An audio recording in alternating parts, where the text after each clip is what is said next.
Hello students, welcome to online classes of the Sardar Vallabhbhai Patel English Medium School Yaval. Today we have to discuss our next point from the algorithms chapter. That name is drawing flowcharts. Okay, तो flowcharts को drawing कैसे करते हैं, फिर flowcharts कैसे निकालते हैं और flowchart में हम अलग अलग प्रोग्राम्स कैसे एग्जीक्यूट करते हैं वो आज देखेंगे. ओके, फर्स्ट है उसमें ऐड टू नंबर्स. तो हमको ऐड टू नंबर्स का फ्लो चार्ट बनाना है कि क्या क्या प्रोसीजर होती है वो ही बताना है, सिर्फ ज़्यादा कुछ नहीं बताना. देखिए पहला है take a 2 points of A and B. तो पहले देखिए एक एक पॉइंट होने के बाद ये फ्लो चार्ट देखेंगे. Okay, take a 2 numbers of A and B. Begin कर लिया. हर एक फ्लो चार्ट बिगिन से स्टार्ट होता है. ओके, तो देखिए first input number A and second number input B. Okay, कर लिया. सेकंड पॉइंट है ऊपर देखिए, add the two numbers and store the result of a sum. At the A and B, at the two numbers मतलब store the result of a सम. उनकी जो सम होगी वो स्टोर कहाँ करेंगे, सम में करेंगे. मतलब sum is equal to A plus B. Okay, A B and the sum are called as the variables. हमने जो ए लिया, बी लिया और सम लिया, हमने जो वैल्यू में स्टोर की वो उससे क्या कहते हैं, वेरिएबल्स कहते हैं. The variables is a quantity that keeps changing during the course of action. Variables ऐसी क्वांटिटी है कि वो चेंज होती रहती है कोर्स ऑफ एक्शन. जैसे जैसे आप एक्शन लोगे वैसे वैसे वो वेरिएबल्स चेंज होते रहेंगे. देखिए अपन ने sum is equal to A plus B कर लिया, तो हमको प्रिंट क्या करना है, मतलब आंसर क्या आता है, प्रिंट सम आएगा. मतलब ए प्लस बी की सम आएगी तो नीचे प्रिंट करेंगे.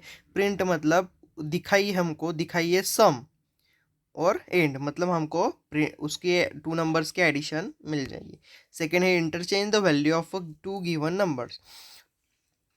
तो वो दो गिवन नंबर इंटरचेंज किससे होते हैं वो हम फ्लो चार्ट में देखेंगे. फर्स्ट पॉइंट देखिए, take two numbers A and B. Okay, वो देख कर लिया. देखिए फ्लो चार्ट में आइए, input the first number A, input the second number B, begin के नीचे. ओके, सेकंड पॉइंट क्या है ऊपर, transfer the value of A to where. Variable A की वैल्यू जो है वो वेरिएबल को आप दे दीजिए. मतलब var is equal to A, var की वैल्यू जो है वो इज इक्वल टू ए की वैल्यू है. मतलब वेर की वैल्यू एक होगी तो ए की भी वैल्यू ए ही होगी. तो नीचे देखिए उसके नीचे ए इज इक्वल टू बी, मतलब ए की वैल्यू जो है वही बी की वैल्यू है. और नीचे नीचे देखिए बी की वैल्यू हमने दे दी वेरिएबल को, मतलब अपनी वैल्यू एक्सचेंज हो गई. ओके, मतलब जो वेरिएबल की वैल्यू थी ए वाली वो बी की वैल्यू से एक्सचेंज हो गई.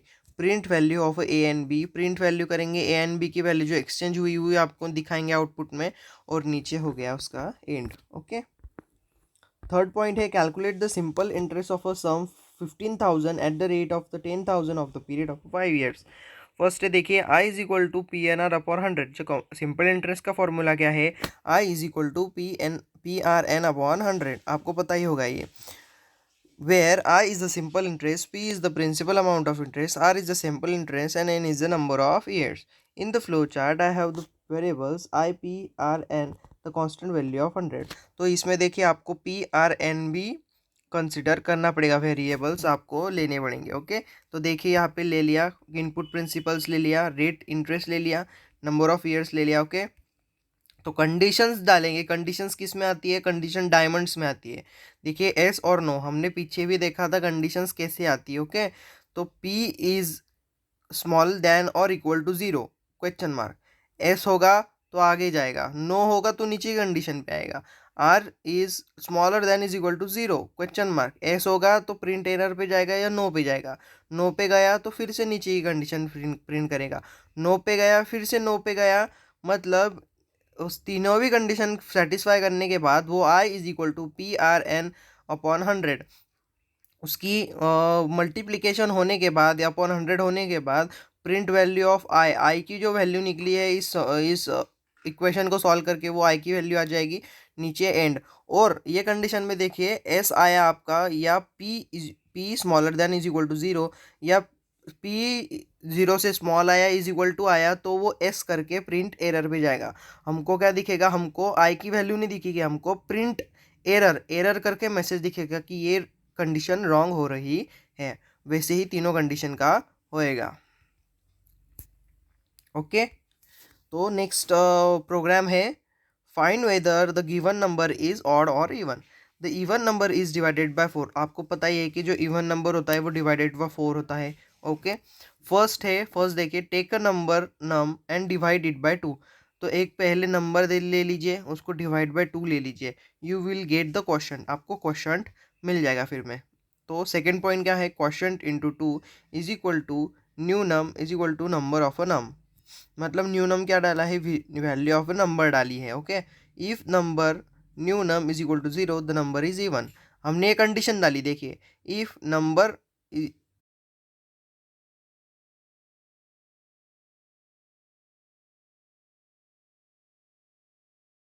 ओके, तो बिगिन करेंगे, इनपुट नंबर ले लिया, फिर बाद में एक कंडीशन डाली आपने, देखिए, number is equal to 0, number is equal to 0 आया तो नो में आया तो अगला ये करेगा, इक्वेशन सॉल्व करेगा, एस में आया तो एरर प्रिंट कर देगा। तो अगला इसमें आया, हमने आपको इवन और ओड हमारे को निकालनी है, तो कैसे आएगा, quotient is equal to number upon 2 आ गया तो क्वोशंट मिल जाएगा आपको। उसके नीचे new num is equal to quotient into 2 मिल जाएगा। तो डिफरेंस न्यू नंबर में और न्यूनम का जो डिफरेंस आएगा वो ऑड है या इवन, ये आपको बता देगा। नीचे कंडीशन, एक फिर से कंडीशन चेक करेगा कि वो जो डिफरेंस आया नंबर में या न्यू नंबर में वो ज़ीरो है क्या। वो ज़ीरो आया तो वो मतलब divided by, full divided by 2 हो गया तो वो इवन आ जाएगा।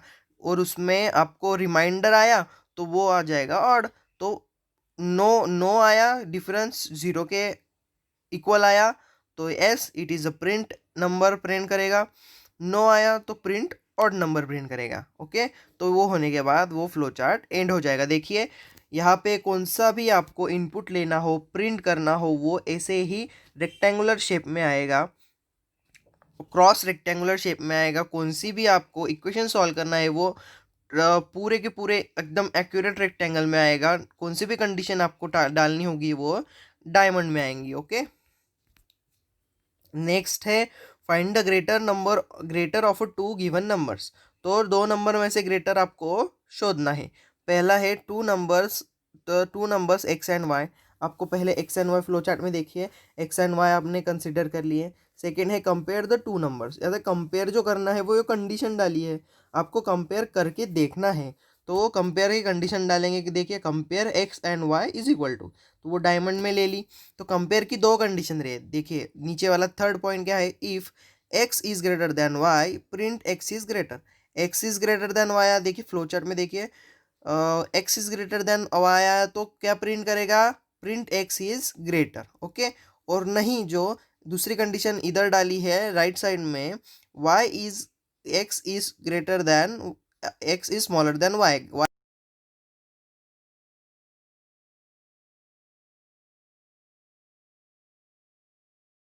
दोनों भी इक्वल आया तो वो नीचे वाली कंडीशन प्रिंट करेगी। देखिए, both both are equal.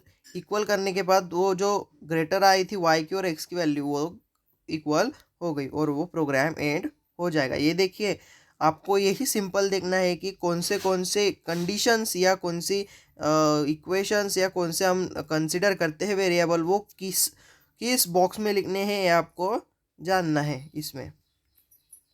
6, find the maximum of the three given values. First point है take the three numbers X and Y Z. अब देखिए, एक्स वाई जेड आपको कंसिडर कर लिए। कंपेयर की वैल्यू, कंपेयर आपने हमने सीखा कंपेयर कैसे किया जाए। If not compare the X and Y, तो एक्स एंड वाई कंपेयर, देखिए एक्स एंड वाई कंपेयर करा तो ये कंडीशन, उसके बाद ये कंडीशन, ये जो प्रोग्राम है ये आपको पढ़ना है। देखिए, ये आप घर कर सकते हैं, आप में घर में करना है। ओके, आपको मैंने पिछला प्रोग्राम कैसे पढ़ाया वैसे ही ये प्रोग्राम है, आपको ये ध्यान रख के घर पे ही पढ़ना है। ओके, समझ लीजिए कि आप खुद से करेंगे तो आपको पता चलेगा कि हाँ हमको समझ रहा है। Okay,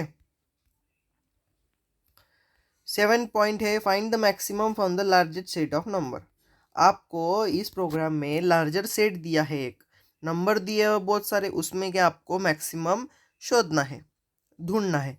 the flow chart of to find the maximum of three numbers is quite complicated. तो फ्लो चार्ट जो है मैक्सिमम थ्री नंबर्स ढूंढने के लिए वो थोड़ा सा कॉम्प्लिकेटेड है, difficult to understand. Suppose you have to find the maximum value from more than the 100 values. आपको मैक्सिमम वैल्यू निकालनी है 100 में से। You will have to write the very long flow chart. आपको बहुत सारा बड़ा फ्लो चार्ट लिखना होगा। To solve this problem we can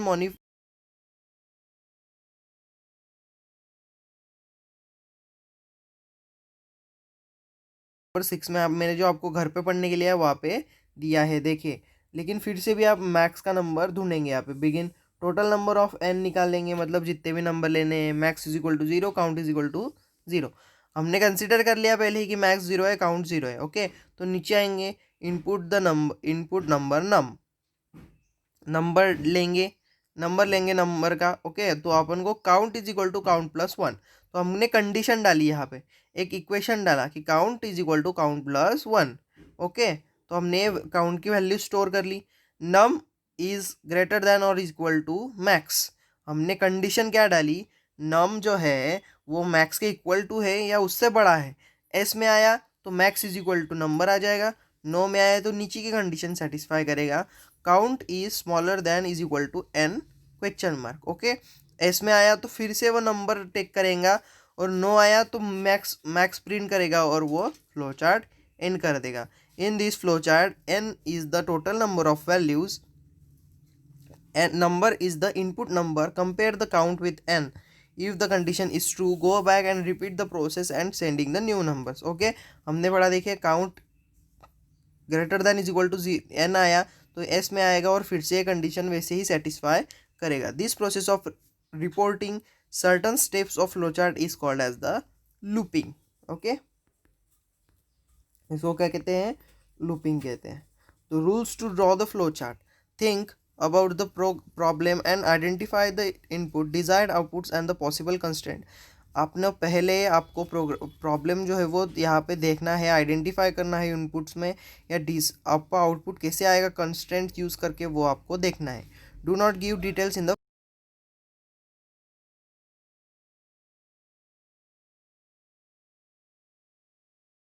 be consistent in the using variable names.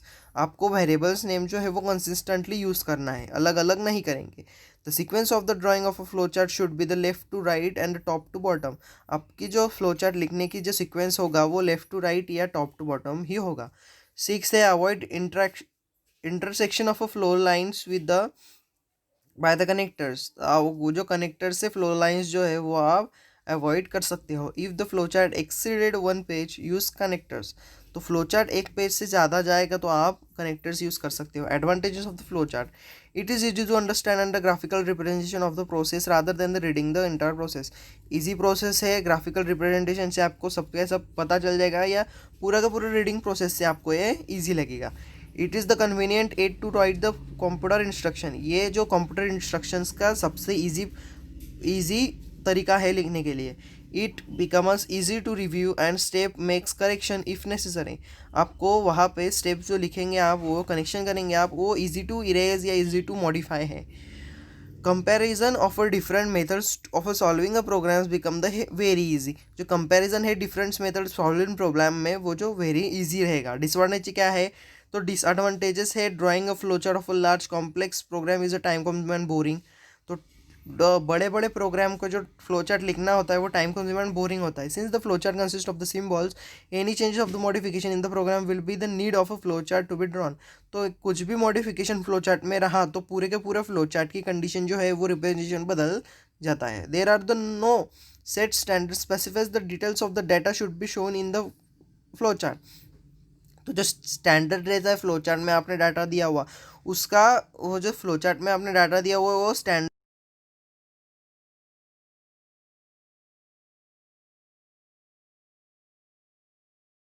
Same logic but very in the terms of the data शोन्स।